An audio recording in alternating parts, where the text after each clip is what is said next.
Hello, welcome to learn with me. Calicut university സംബന്ധിച്ച ബുക്കുകളുടെ ഇതുവരെ യൂട്യൂബേഴ്സ് അപ്ലോഡ് ചെയ്യാത്ത ചില ക്വസ്റ്റ്യൻ ആൻസേഴ്സാണ് ഞാൻ അപ്ലോഡ് ചെയ്യാൻ ഉദ്ദേശിക്കുന്നത്. എല്ലാവരും ചാനലൊന്ന് ഷെയർ ചെയ്യണം, ലൈക്ക് ചെയ്യണം, കമൻറ്റ് ചെയ്യണം. ഓക്കെ, ക്ലാസ്സിലോട്ട് പോവാം. First question, answer the following in 2 or 3 sentences. What is the reply given by Patience to the poet? പോയിറ്റിന് എന്താണ് പേഷ്യൻസ് റിപ്ലൈ കൊടുത്തത്?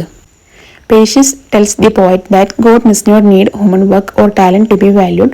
Instead, those who accepted and bear God's challenges patiently serve him best.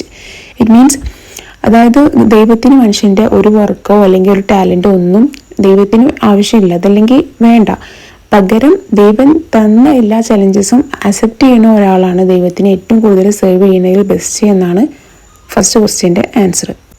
Second one, mention one example of personification in the poem. ഈ പോയമിലുള്ള ഒരു personification പറയാനാണ്. Personification means human ബീങ്സിൻ്റെ ഒരു quality human beings അല്ലാത്ത വേറെ ഏതെങ്കിലും ഒബ്ജക്റ്റിനോട് അനിമൽസിനോട് describe ചെയ്യുന്നതിനാണ് പേഴ്സണിഫിക്കേഷൻ എന്ന് പറയുക.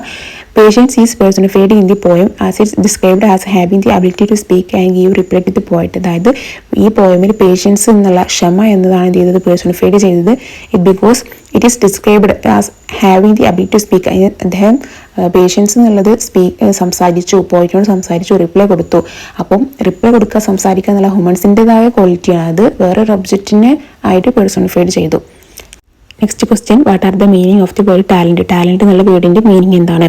In the poem talent refers to the poet special abilities or gifts. It's also alluded to a biblical story where talent as a unit of currency symbolising something valuable given by God. It means talent എന്നുള്ളത് ഈ പോയമിൽ പോയിറ്റിൻ്റെ അബിലിറ്റിനെയും ഗിഫ്റ്റിനും, അതായത് ദൈവം കൊടുത്തൊരു gift അല്ലെങ്കിൽ പോയിറ്റിൻ്റെ ability, അതിനെയാണ് talent എന്നുള്ളത് refer ചെയ്യുന്നത്. അതുപോലെ തന്നെ ബൈബിളിൽ പറയുന്നുണ്ട് ടാലൻറ്റ് എന്നുള്ളത് കറൻസിൻ്റെ ഒരു യൂണിറ്റാന്ന് പറയുന്നുണ്ട്. അതായത് യൂണിറ്റ് ഓഫ് കറൻസിയാണ്. അതായത് ദൈവം തന്നൊരു വാല്യുബിൾ ആയിട്ടുള്ള കാര്യമാണ് ഈ യൂണിറ്റ് ഓഫ് കറൻസി എന്നുള്ളൊരർത്ഥമുണ്ട്. സോ അതും ഇവിടെ എന്ത് ചെയ്യുന്നുണ്ട്, കണക്കാക്കുന്നുണ്ട്. Explain the last line of the poem. The last line, they also serve who only stand and wait, means that people who remain patient and faithful even if they are not actively working are still serving God. Means last line of the poem. ഈ പോയമിൽ last ലൈനെ explain ചെയ്യാനാണ് പറയുന്നത്.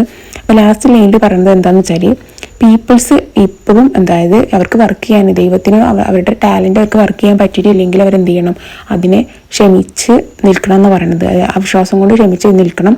അതും ദൈവത്തിനെ സേവിക്കുന്നതിന്, അതല്ലെങ്കിൽ ദൈവത്തോട് സേവനം ചെയ്യുന്നതിന് തുല്യമാണെന്നാണ് ഈ പോയറ്റ് എന്ത് ചെയ്യുന്നത്, പറയുന്നത്. Hope you are understand. Subscribe, share and comment below. Part 2 ഉടനെ വരുന്നതായിരിക്കും. Thank U.